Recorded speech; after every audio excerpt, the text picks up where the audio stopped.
No chasing. Right. But we got my man Teddy Carpenter. You ripped the motherfucker up again. You know what I'm saying? I want to know how you feel being back on the big stages now. You know what I'm saying? How's that feeling, man? You know, to be back on the big stage. Because you were Cedric, you DL, you with the big boys again. Let me hear your DC. This one is another one of y'all homeboys. This is straight up legend right here, man. This guy go back with me 20, 30 years. One of the coldest to do it, hit the stage. One of DC's very own. One of the coldest to do it. Y'all show some love for Mr. Teddy Carpenter. Let him in. Yeah, I mean, it feels good, but I keep it 100, man. Yeah, come on. That's fine. You know, you can swim in 12 feet all you want. When you do 18,000, 20,000, it's a rhythm to it. Okay, and that's real. And I had to get my, you know, we was in Atlanta, and I had to get that rhythm back. And bruh, it was the first time I walked off stage 3 minutes early. Oh, Teddy usually do 3 minutes later. That's all good. So you didn't feel good? You didn't feel good? You know, was that the first show? Was that the first show? Okay, yeah, go ahead. It So was the my first show. So I was like, you know, I'm a little off. You know, don't get me wrong, people was cool with it, and the slot was cool, whatever the case be. But I didn't leave any impression. I felt that I didn't leave any impression.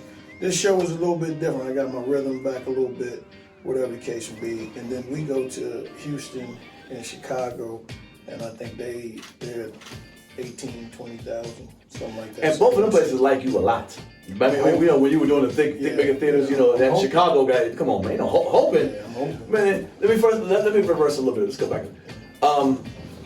How did you feel and what came of you being on my show? You got a lot of views, man. One clip, goddamn near got 350,000 views, homie. One clip, okay? And your shows did very well compared to some of the bigger names. People seem to be really interested in you and what you had been up to, and you had got a lot of love up in that, you know, one of my favorite comic. Fuck Pierre, why you ask so square? You know, I mean, fuck you, nigga. You know what I'm saying? I had to ask questions. What you get what I'm going with? You know what I mean? Motherfuckers like, oh, that's some bullshit. But some people like, you know, it is what it is. I don't know. I'll be honest with you. I felt like I didn't get a chance to tell my story because it was. I know. Don't get me wrong. I know a little bit about TV, and I know you got to do this and you get to this segment. But there was tie-ins, there was pieces, there were tie-ins. Something just happened just now in the hallway, and you probably wouldn't know it. You probably would if I said, like, what? But you know, but it's no big deal. It's like it's not something like even me and DL, our conversation. I know. Guess where it came from? For me, he called me after the show. Yeah. A couple people called me after the show that you talked about stuff, you know. One to give me their version, whatever. But they didn't say, they might give you a version, but they didn't say it was wrong. They gave me their version. Exactly. Okay, they can't say it was wrong. They gave me their version. Because, I mean, even our conversation, you know, we had to mend fences. So I'm to the point where I'm like, okay, at the end of the day, you're going to keep staying mad or you're going to try to mend fences. And he agreed, I agreed. And don't get me wrong, I don't know we'll ever be the friends that we were, but I have no problem mending fences because I'm too old to keep them on, man. No. And I don't want you to think, you know, and I, you know, like you said, we should do another sit down, and we will do another sit down. I promise you. Yeah, I think changes. Yeah. I think a few things have changed since then. At least in that direction. Okay. Let me just put it that way. Okay. And but at the same time, I know a little bit about TV and I know what you're trying to do, but I feel like I didn't get a chance to tell all of the story. There was a time constraint thing. And I think, you know, I'm willing to do that again too. Right. Probably 3 or 4 weeks, a month ago, 2 months ago, I probably would say, nah, I ain't trying. But now I'm like, yeah, you know, the chemistry is a little bit better. You know, we can talk, we can whatever. So. And let me tell you, Teddy, I'm like you say, you straight to it, I'm straight.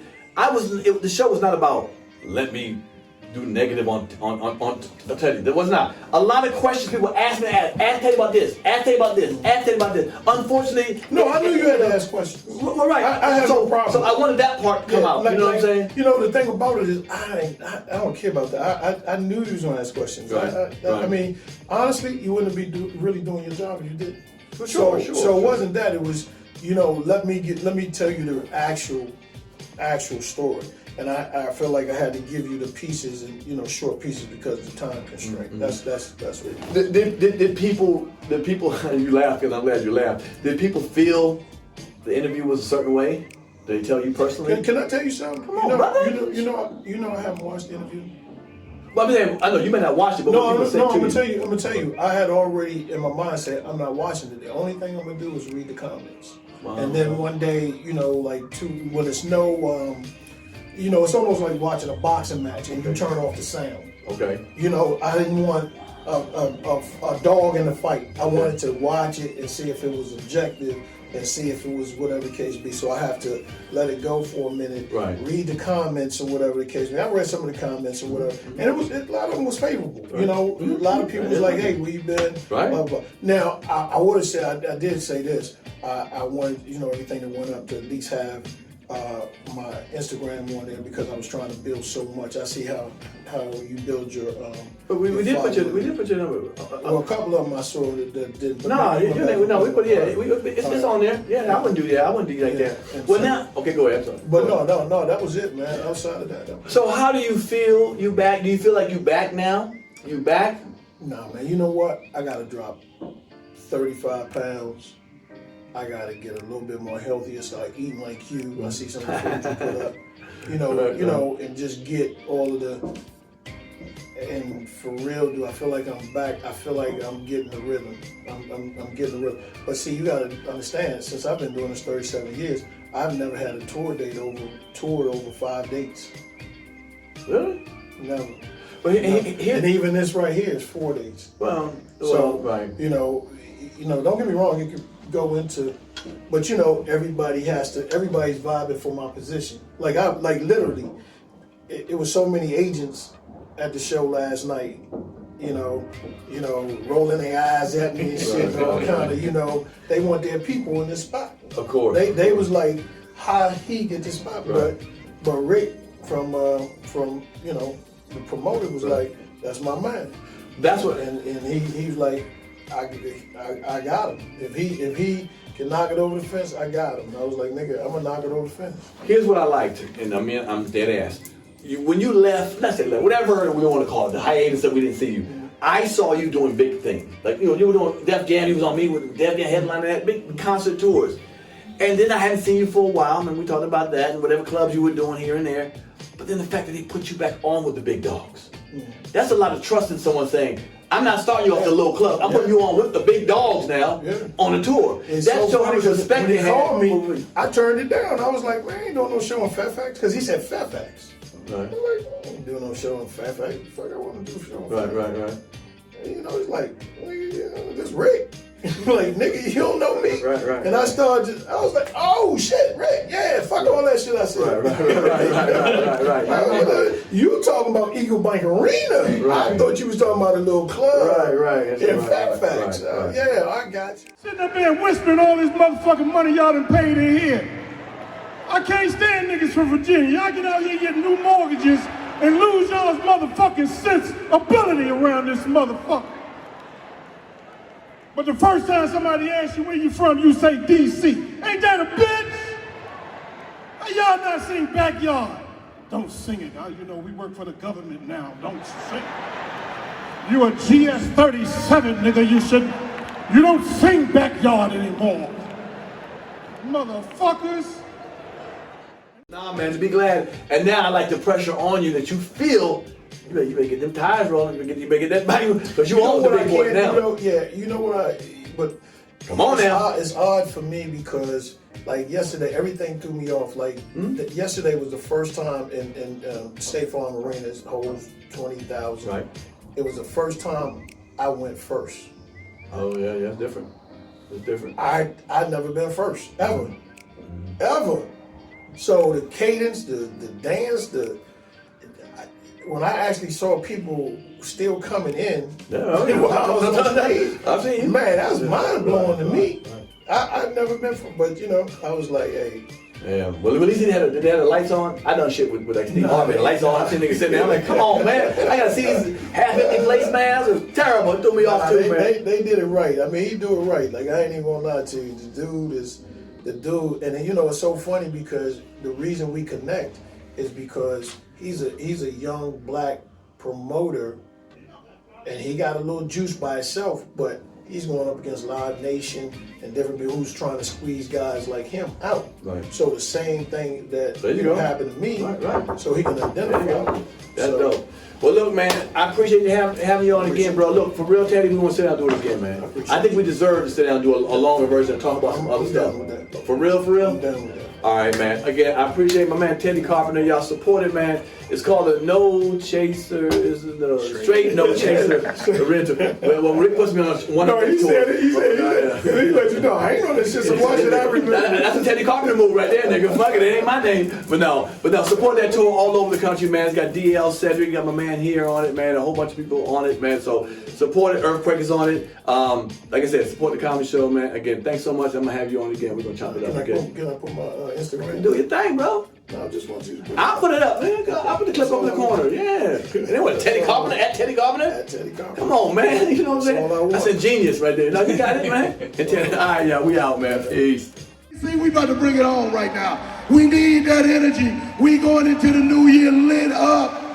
This brother right here had one of the greatest years in comedy. He a legend. His special legendary ripped it down. He's DC's own. Y'all, show some love for the one, the only Earthquake.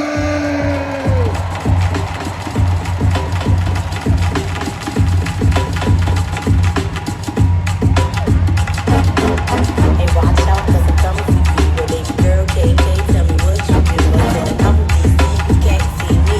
Hey, Chucky B, let me know what I used to say. But never, not in my days, ever changed my ways. Too good at getting away with all them games I played. Smooth walker, slick talker. Got the legend in the time, man.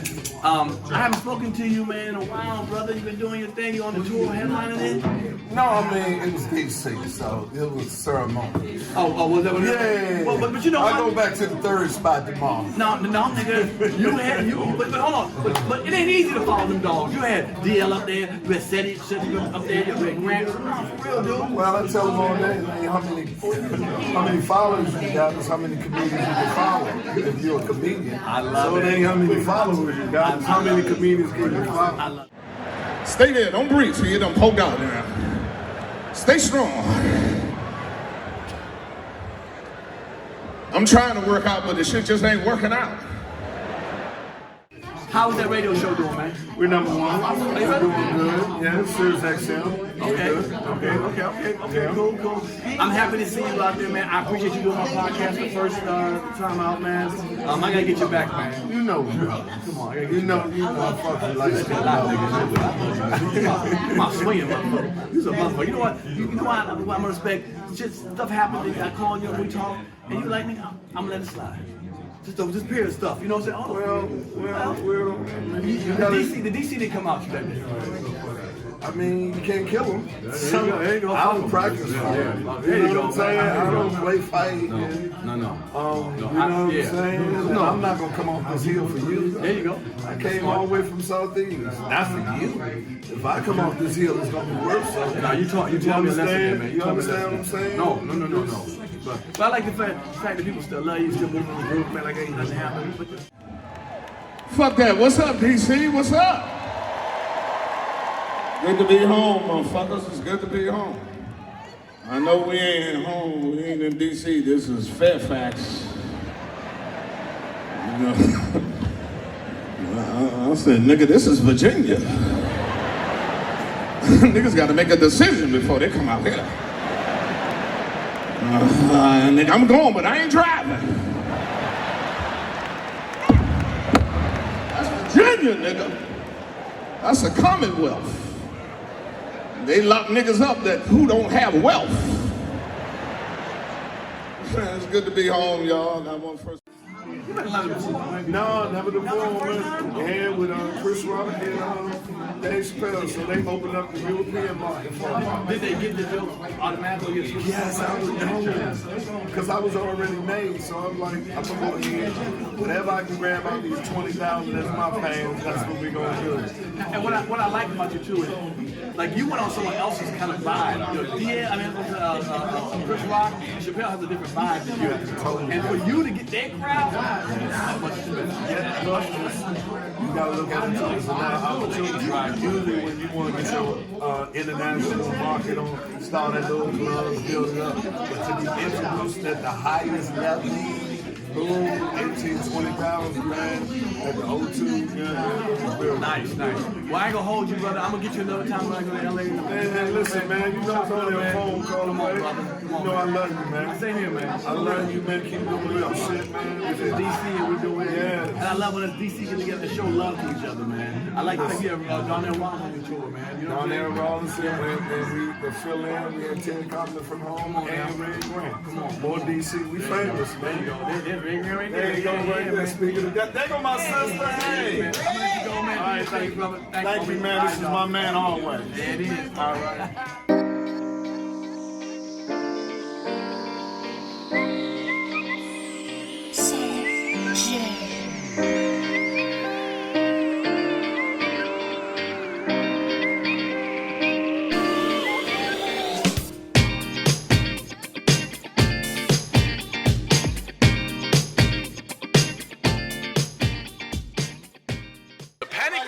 The panic room. And with him.